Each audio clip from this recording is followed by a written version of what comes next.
Welcome to today's webinar titled Life in Balance, Relaxation and Stress Relief. We are thrilled to have Kirsten Menge with us today. Kirsten Menge has been a triage consultant with Military OneSource program for 3 years. She received her master's degree in counseling from Villanova University in 2007, and before relocating to Virginia, she worked in a variety of community-based mental health settings in Philadelphia, Pennsylvania area. Most of Kirsten's past professional experience is in assessment and referrals, crisis, and substance abuse. Without further delay, I will turn things over to our presenter, Kirsten Menge. Thank you, Stan, for that introduction, and welcome to those joining us today for the webinar titled Life in Balance, Relaxation and Stress Relief. First, a disclaimer to go over. The appearance of hyperlinks does not constitute endorsement by the Department of Defense for this website or the information, products, or services contained therein. For other than authorized activities such as military exchanges and morale, welfare, and recreation sites, the Department of Defense does not exercise any editorial control over the information you may find at these locations. Such links are provided and consistent with the stated purpose of this Department of Defense sponsored webinar. Okay, so let's get started. Through this training, we hope you gain a better understanding of these following objectives. What is work-life balance? Identifying your stressors and learning signs and symptoms of stress. Developing stress management techniques and ways to reduce stress. And developing relaxation skills that can help you cope with life stressors. I'll ask you all to consider the analogy of walking a tightrope. So what comes to mind? Often walking or treading on a tightrope is associated with having to deal with a difficult situation, success versus failure, maybe being afraid of falling off or failing, or not feeling grounded. People that can constantly feel like they are walking that tightrope will eventually feel unbalanced, and this can lead to unnecessary stress, not only on you, but those people around you. I think we all have been in a position at one point or another where we could feel ourselves seizing up, maybe wondering how we're going to make it in, the next 10 feet or 10 hours or days, or until you get to that other side where you know you'll be safe. Eventually, we'll all get to that other side, but it is what happens to us in the midst of that journey that can really make or break a situation. And this is why creating a healthy work-life balance is so important. So what is work-life balance? Well, by definition, work-life balance is a concept that includes prioritizing between work, meaning your career and ambitions, and lifestyle, which would include things such as family, leisurely activities, and your health. Everyone should strive for a healthy work-life balance. It is also important to note that creating and maintaining a work-life balance is an ongoing process. It is constantly changing due to the frequent, unpredictable demands of life. Your balance may not always be perfect because we cannot always control what life throws our way. We are constantly responding to multiple demands, such as balancing children's activities, career, family life. And to many, those multiple demands just make up a baseline of someone's day-to-day life. That doesn't even include when additional stressors are put into the mix.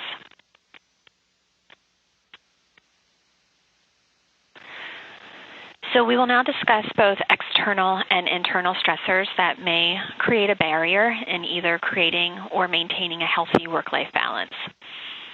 Now, obviously, this is a very abbreviated list, but for the sake of providing just some examples, some external stressors include work, school, and community.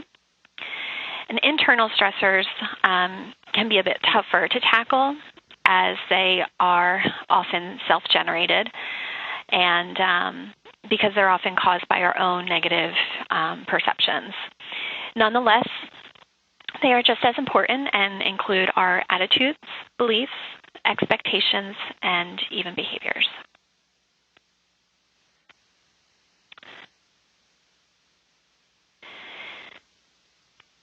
As we just discussed some of the individual factors involved in the work-life balance, we'll start to put some of these pieces together. So identifying priorities is a good starting place for someone who may feel like their life is maybe getting a little bit chaotic or unbalanced. To someone who has a fairly established work-life balance, this is often done on a subconscious level, as they tend to know what their triggers for stress are, and those people can easily identify when things seem a little bit overwhelming or just maybe off. To somebody that doesn't have an established or healthy work-life balance, this may be something that has to be done on a more conscious level. So it would be helpful to clarify values. Ask yourself, what is important to me? This could be family, someone's spirituality, health, their career. Obviously, the list is endless and totally unique for each person. Then it would be helpful to create a personal mission. What is your purpose? In doing this, it's often helpful to begin with the end. Where do you see yourself? How do you see yourself getting there? You really would want to focus on focus on a set of building principles that really capture how you want to live your life. And then establish goals. These could be short and or long-term goals, but you want to make sure that they align with your values and mission that you previously identified. Now, keeping your values, mission, and goals in mind, it would be helpful to kind of imagine an energy wheel or even kind of create this. Take each of the life areas, work, personal relationships, life maintenance, and self-nurturing, and visually mark how much time you feel you devote to each of these areas. Seeing things in a visual way can be really insightful, as it can help you put some perspective into how much time you are putting into each of these areas versus what your ideal level would be. It is important to note that a balanced life does not mean equal parts. So it is all relative to what is important to you. And then looking at the completed energy wheel, you can now begin to ask yourself some important questions, such as, what would the ideal level of attention be for me in each of these life areas? And so it is that question that can then help identify areas where changes may need to be made.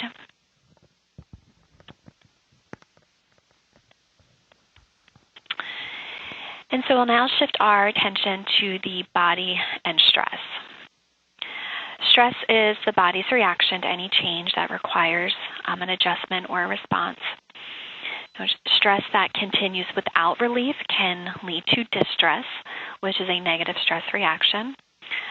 And some physical symptoms of distress include increased pupil dilation, perspiration, increased heart rate or blood pressure, rapid breathing, muscle tension, increased mental alertness, and decreased or stopped digestion.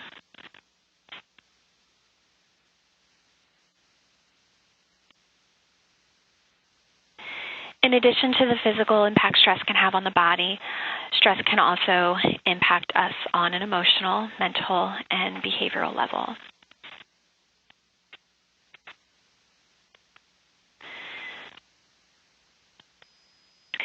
The human body is designed to experience stress and react to it. Stress can be positive, keeping us alert and ready to avoid danger. But stress becomes negative when a person faces continuous challenges without any relief or relaxation between those challenges. Stress can also become harmful when people utilize unhealthy coping mechanisms to deal with the distress, such as using alcohol and or other drugs, or even food. Stress, when not effectively dealt with, can also lead to increased anger, irritability and frustration. It can lead to distorted thinking, such as black and white thinking or all or nothing thinking, overgeneralization, or catastrophizing. And overspending can also be an unhealthy stress response.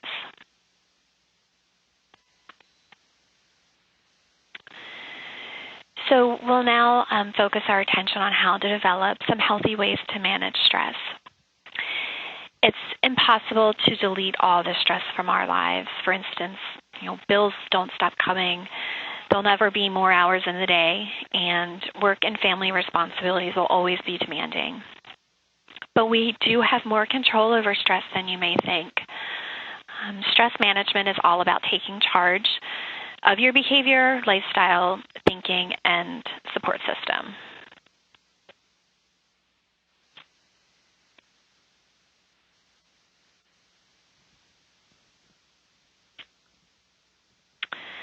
Change your behavior.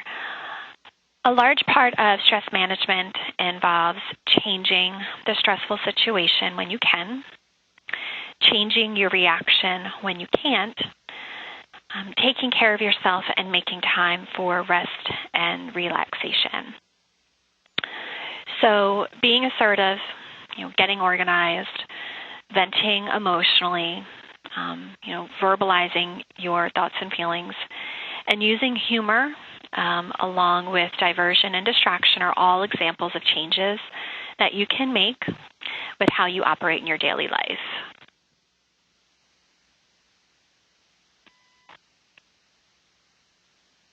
Change your lifestyle. We have all heard, I'm sure, about how regular exercise can increase your resistance to stress. However, there are other healthy lifestyle choices that you can make that may assist, such as developing healthier eating habits, quitting smoking, reducing alcohol consumption, ensuring you're getting enough sleep, engaging in leisurely activities, participating in active relaxation, along with other stress-reducing techniques.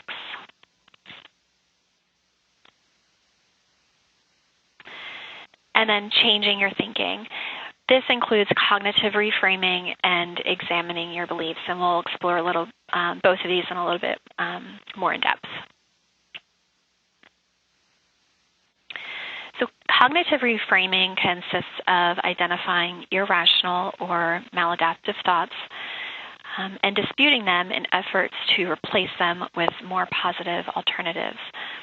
Some examples of cognitive reframing are reframing failures as new opportunities, challenging the shoulds. For example, a chemistry class is wearing you down. You say, I should be getting this stuff better. I shouldn't be taking so much time studying for this one class. By challenge this by changing the shoulds to preferences and then identify specific goals.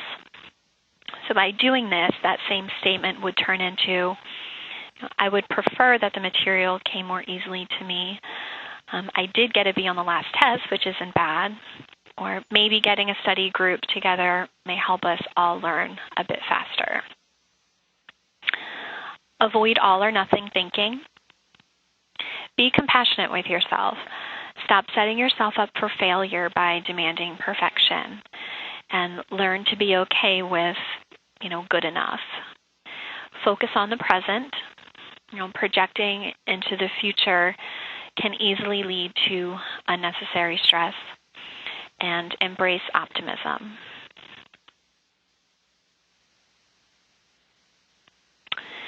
Examine your beliefs. When your beliefs conflict with the way that you're living your life, obviously it may result in stress. So by examining your belief systems, you may be better able to manage your stress. So take, for example, perfectionism. Say, after months of getting, the highest ranking productivity at work, you'd learn that, your numbers had dropped. And although it would still be considered exceptional work from the company's standards, you take this news hard and begin to think of yourself as a failure. You begin to ruminate on this and seemed to really remain focused on the fact that you did not receive that 100% score. And then consider your spouse coming to you, bring it to your attention, and, making note that you seem to be distracted at home and more irritable. So this would be a situation where you may want to question whether your belief in perfectionism needs to be modified a little bit, as, it would seem that it's starting to negatively impact you and those surrounding you and resulting in just an overall increased level of stress.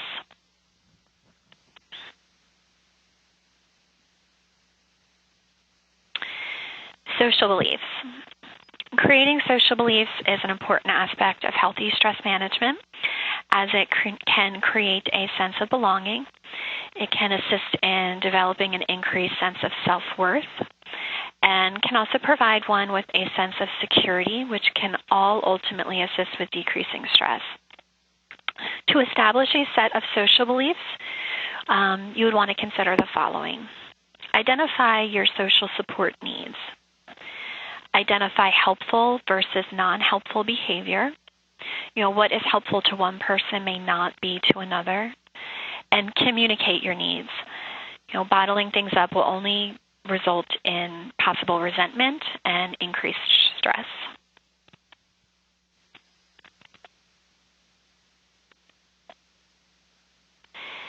Developing healthy stress management techniques is an ongoing process. Stress is inevitable in our lives, and it comes down to how we manage and cope with the stress that determines stress hardiness. And hardiness is the ability to effectively cope with stress. And the following are characteristics of stress hardiness. Having a strong commitment to identifying challenging times and being proactive in utilizing your skill set to effectively manage the stress. Seeking change as a challenge. Having a sense of control. Participating in creative activities. And having a strong support network.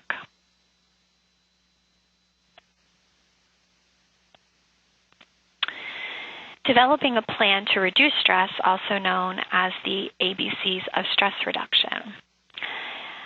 It is really all about taking notice of your body's stress warning and then taking action. So A is for awareness, knowing what it is that causes you to stress.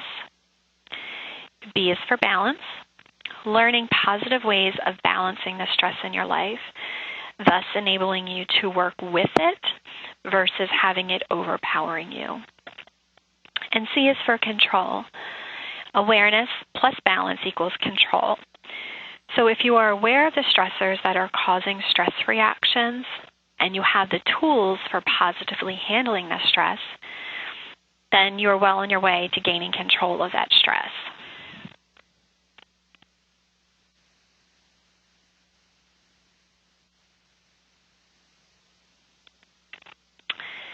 Achieving balance seems to be key in the stress-reducing plan. So having the necessary tools that work for you is a crucial piece in our ability to effectively manage challenges and stress. And two key points in achieving balance are thinking positively and working efficiently.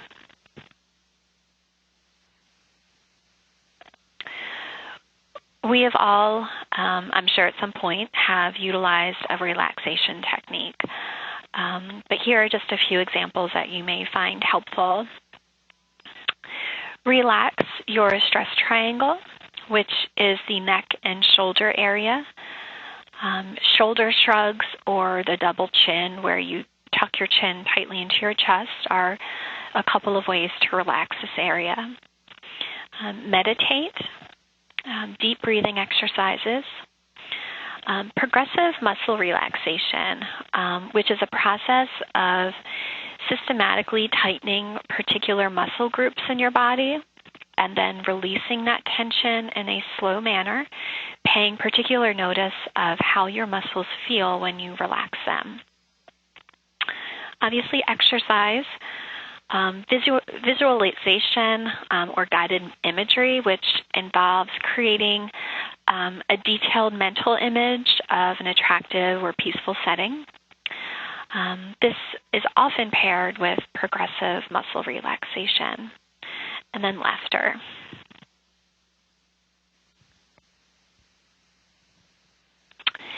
Emphasize the fundamentals. Revisit your values, mission, and goals. Put effort into what matters to you most. Engage socially, avoid unnecessary stress, make time for fun and relaxation, and focus on what makes you feel calm and in control.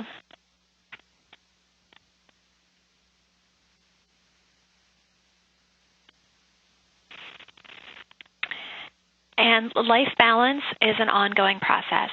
It is not a permanent state.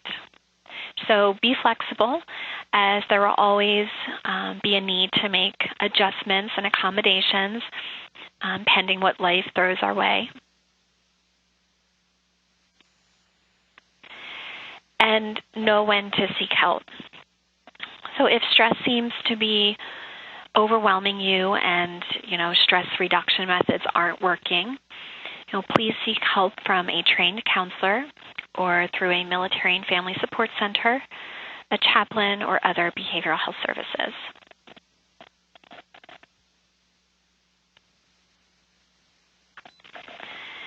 And so as we conclude things, just a few closing points to keep in mind. First, recognizing stressors and stress symptoms is a first step in working towards life balance. It is important to examine priorities and decide, which are most important to you.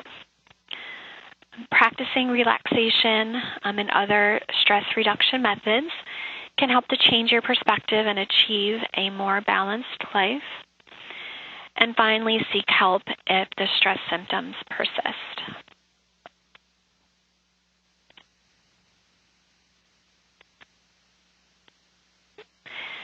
I'd like to thank you all again for participating in our webinar today, and I will be glad to answer any questions. Thank you, Kirsten. We do have a couple of questions. The first question reads, can the information presented in this webinar be applied to children and teens?